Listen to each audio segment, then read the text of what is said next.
Assalamualaikum warahmatullahi wabarakatuh. Salam sejahtera sahabat tani dan sahabat YouTuber semua dimanapun Anda berada.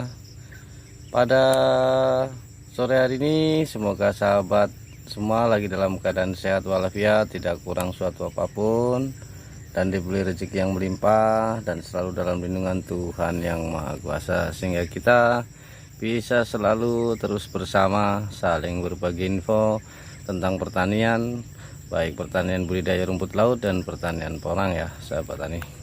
Pada sore hari ini saya berada di kebun porang saya ya sahabat tani, nyempet-nyempetkan ya karena ingin lihat kondisi tanaman porang saya di Kaltara. Jadi ternyata ambyar ya sahabat tani. Petani porang di Kaltara ambyar tanaman porangnya ya sahabat tani. Waduh, gara-gara kurang perawatan ya kayak gitu, baik perawatan lahan, pembersihan gulma, baik pemupukannya ya sahabat tani. Terus terang petani porang di Kaltara ini untuk musim yang kedua ini tidak ada pemupukan ya sahabat tani, karena sengaja kita ingin tahu ya kayak apa perkembangannya. Ini ada sedikit cerita tentang tanaman porang di Kaltara ya sahabat tani. Itu seperti apa yang kita lihat bersama di belakang saya, itu porang, pertumbuhan porangnya ya. Ada yang subur, ada juga yang kurang subur ya kayak gitu. Maklumlah karena tidak dipupuk ya sahabat tani. Inilah kondisinya ya sahabat tani, kalau perkebunan kurang rawatan ya kayak gitu, kurang dirawat. Tetapi setidaknya dari hal ini kita bisa belajar ya tentang berbudidaya porang, tentang kita memahami karakter tanaman porang di Kaltara khususnya ya sahabat tani. Tidak seperti kayak di Jawa sana ya sahabat tani.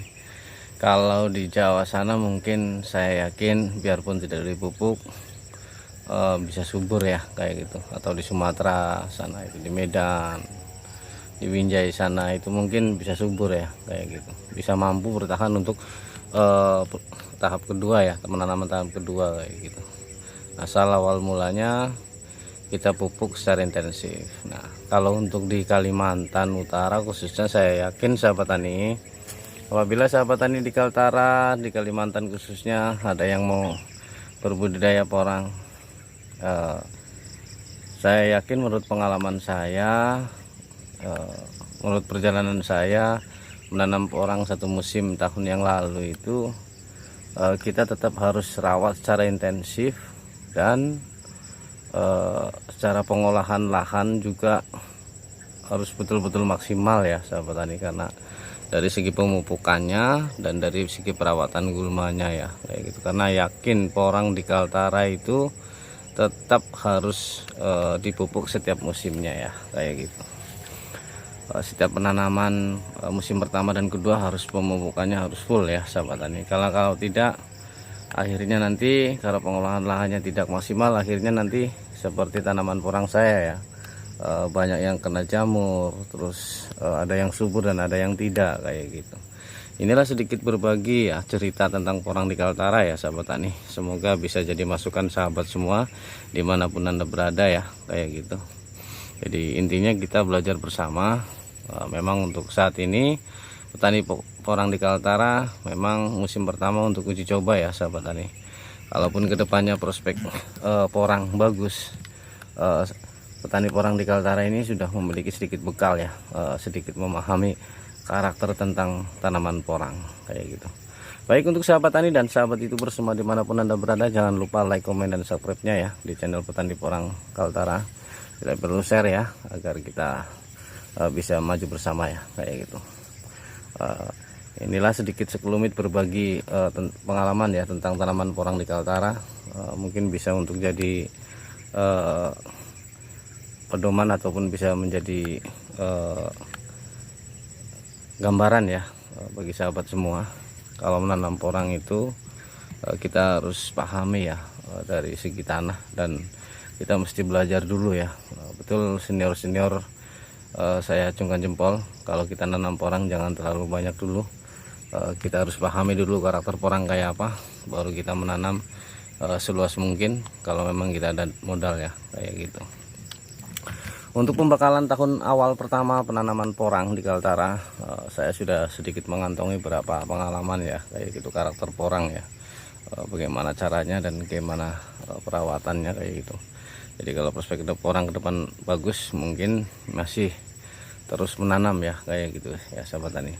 Kenapa porang di Kaltara untuk saat ini masih saya abaikan ya sahabat tani, karena terus terang saya masih dalam satu fokus ya kayak gitu di budidaya rumput laut saya, karena di budidaya rumput laut saya masih perlu masih banyak lagi yang harus saya selesaikan. Persiapan tentang jemuran pun sampai sekarang belum selesai ya, karena jemuran rumput laut itu besar saya buat dan memerlukan biaya besar juga dan memerlukan bahan yang banyak ya kayak gitu.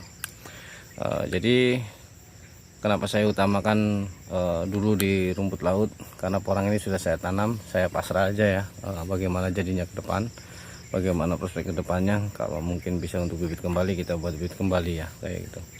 Dan sebagai petani yang cerdas tentunya kita bisa menilai ya kayak gitu. Kalau porang sebenarnya bisa untuk investasi karena jangka panjang ya. Kalau rumput laut bisa menjamin kita untuk penghasilan bulanan ya kayak gitu. Jadi mau tidak mau saya ikut arus yang ada, ikut program yang ada. Jadi kita harus utamakan dulu rumput laut ya sahabat tani. Setelah rumput laut selesai, prasarananya semua sudah selesai, mungkin ya porang juga ini akan saya selesaikan dengan baik ya kayak gitu. Kiranya sedikit berbagi ini semoga bermanfaat untuk sahabat semua. Ayolah kita pahami karakter porang kalau kita mau menanam di wilayah kita masing-masing ya. Saya yakin ada perbedaan. Baik untuk sahabat tani dan sahabat YouTuber semua dimanapun Anda berada, kiranya ya, ini yang bisa saya sampaikan, bisa saya bagikan, karena di sore hari ini saya ada waktu sedikit untuk melihat kebun porang saya ya. Kayak gitu. Di akhir video ini saya ucapkan wassalamualaikum warahmatullahi wabarakatuh.